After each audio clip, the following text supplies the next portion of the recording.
Hey everybody, this is Blue Spot 26. I'm not at the same place right now. I'm at my mom's. So today I'm going to review my opinion about Juha Bach, his past, or Juha Bach, whatever. Everyone has different opinions on his name. So I'm going to tell you my opinion about his past. Okay. So I wrote this down, so I'll tell you guys about it. Eisen is immortal, so eventually he made Juha Bach or Juha Bach do so. Spoiler alert: if this really happens, it probably will. Juha Bach eventually is a Soul Reaper. How is this true? They're a rebel army because they're.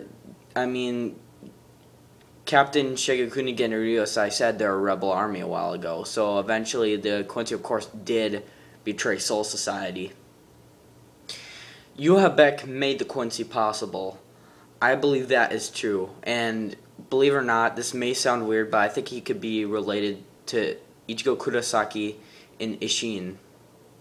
And how is this possible? Well, we don't really know, but I mean, the Quincy couldn't have just started right on their own. I mean, he said rebel army, and so the Quincy originally must have came from being a Soul Reaper. I think that's what Juha Bach is. And other than that, he betrayed Soul Society, and 1,000 years ago he was a student, alike to Yamamoto. Kind of typical. Every story in Bleach kind of starts like that. Both a near equal strength, and that is true because they were fighting a while. It took a while for Yamamoto to give a large cut or whatever, but I mean he tore them apart, and they were going to see who's best for head captain, and Yamamoto was chosen, leaving Juha Bach in jealousy. He eventually left Juha Bach in jealousy because I mean it's kind of obvious why he would come back to Soul Society, and I've got more theories to that as well. And I got more.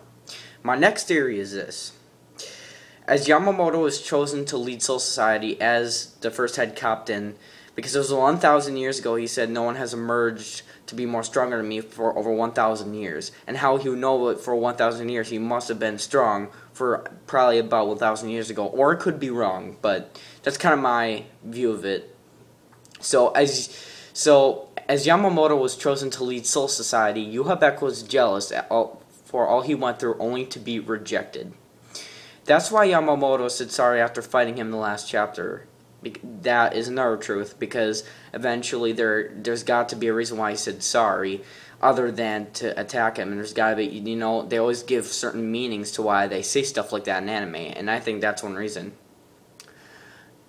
Eventually, that night, when Yamamoto was resting, so eventually this would, of course, happen, because Juha Bach is jealous, so Juha Bach attempted to kill him.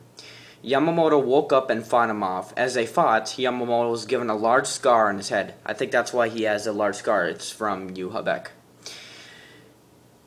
Yeah, so Juha Bach eventually lost the battle and fled from Soul Society along with his followers. He must have had some followers with him in order to do this. He wouldn't just suddenly come in and say, hey, we're going to fight Soul Society, and it wouldn't happen that fast. So eventually, as they left, they obtained new powers such than just a Zanpakuto, which is the possibility of the Quincy. They had cannons, arrows, and lethal weapons. 3 major things. Other than injections. Like Uryu, throughout the Arrancar arc, he's been doing injections and all kinds of scientific experiments against the 8th Arrancar, the Espada. What's his name? I usually remember all the Espada names. His name was, why can't I get on the top of my head? He was Octava Espada. He was, he fought Mayuri as well.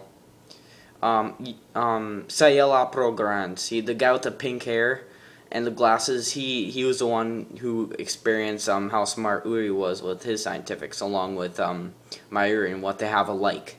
So, anyway, back to what I was saying. when the Quincy fought back 200 years before, this is when it spoke about 200 years ago, they had a fight, and it could have caused the apocalypse.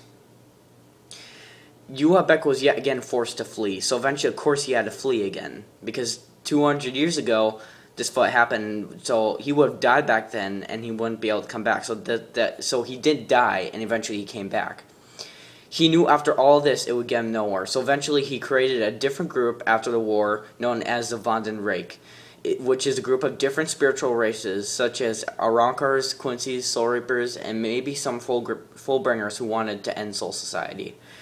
You know, after the past 200 years, I think that's what he's been doing. You know, that's just my opinion. You can have your opinion, but I mean, I think that's what Juha Bach has been doing for the past 200 years, because I believe that he did come back to fight Soul Society. He failed again, so eventually he might be weaker after all that, and so, you know, so he wanted to use more people, and he's been failing a lot, so.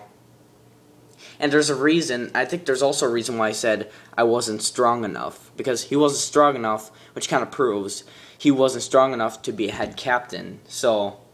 You know, or he might have said he wasn't strong enough to take him down, but, you know, that's just my opinion, and, you know, I just, you know, I don't think that's the real Juha Bach he took down. Eventually it's not, because he can't just easily just take him down like that, you know, so.